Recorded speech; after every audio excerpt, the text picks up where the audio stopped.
Irrigation ప్రాజెక్టుల విషయంలో MLA Kadiyam Srihari అవలంబిస్తున్న తీరును మాజీ ఎమ్మెల్యే డాక్టర్ తాటికొండ రాజయ్య ఎండగట్టారు. జనగామ జిల్లా స్టేషన్ గణపూర్లో మండల కేంద్రంలోని పార్టీ కార్యాలయంలో మీడియాతో మాట్లాడుతూ బీఆర్ఎస్ ప్రభుత్వం ఇరిగేషన్ రంగానికి అగ్రశ్రేణిలో స్థానాన్ని కల్పించిందని అన్నారు. మాజీ సీఎం కేసీఆర్, మాజీ మంత్రులు కేటీఆర్, హరీష్ రావు, ఎమ్మెల్సీ కవిత గురించి మాట్లాడితే తాట తీస్తామని హెచ్చరించారు. బీఆర్ఎస్ పార్టీ శ్రేణులకు అదేవిధంగా తాజా మాజీ ప్రజలందరికీ నమస్కారాలు తెలియజేసుకుంటూ, నిన్న కడియం శ్రీహరి గారు మాట్లాడుతూ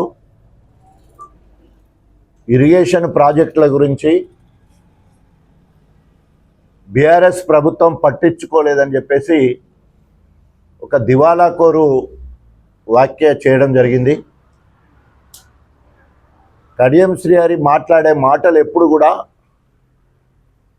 అబద్ధాల మూట లెక్కనే ఉంటాయి, ఒక్కటి కూడా నిజం ఉండదు. కడియం శ్రీహరిని బీఆర్ఎస్ పార్టీ కేసీఆర్ గారు ఆశీర్వదించి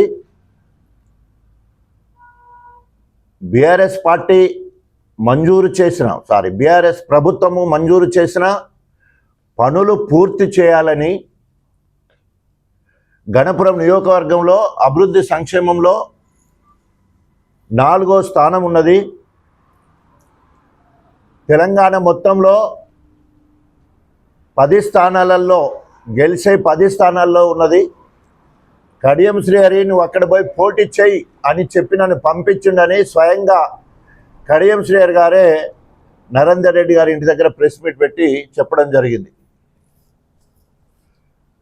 నియోజకవర్గ ప్రజలు అప్పటికే మంజూరైన పనులు మీకు అందరు కూడా తెలుసు, ప్రెస్ విత్ జీవోలతో కూడా మనకు రావడం జరిగింది. 100 బెడెడ్ హాస్పిటల్ ఆగస్టు 2023లో మంజూరు చేసి 37.5 కోట్ల రూపాయలు నిధులను సమకూర్చి జీవో కూడా ఇవ్వడం జరిగింది. అదేవిధంగా ఫిబ్రవరి 27వ తారీఖు 2023లో 104 కోట్ల రూపాయలు ముఖ్యమంత్రి గారు, అప్పుడున్న ముఖ్యమంత్రి గారు కేసీఆర్ గారు ప్రత్యేకంగా ప్రస్తావిస్తూ ఇంటిగ్రేటెడ్ కలెక్టరేట్ హనంకొండ ప్రారంభోత్సవ సమయంలో డాక్టర్ రాజయ్య రిపీటెడ్గా గణపూర్కు ఇరిగేషన్ ప్రాజెక్టుల కోసం, దేవాదుల కోసం ఇంకా కొంత నిధులు కావాలని అడగడం, దానికి తోడుగా పల్లెరాజేశ్వర రెడ్డి గారు కూడా గుర్తు చేయడం జరిగింది. గణపురంలో ఏ ఒక్క ఊరుకు కూడా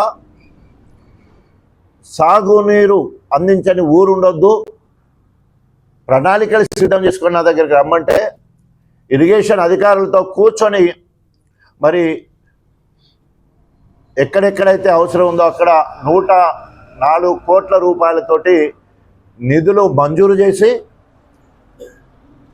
పీసరా క్రాస్ రోడ్ దగ్గర, పీసరా, వేలేరు, సొడిశపల్లి, నారాయణగిరి చౌరస్తాలో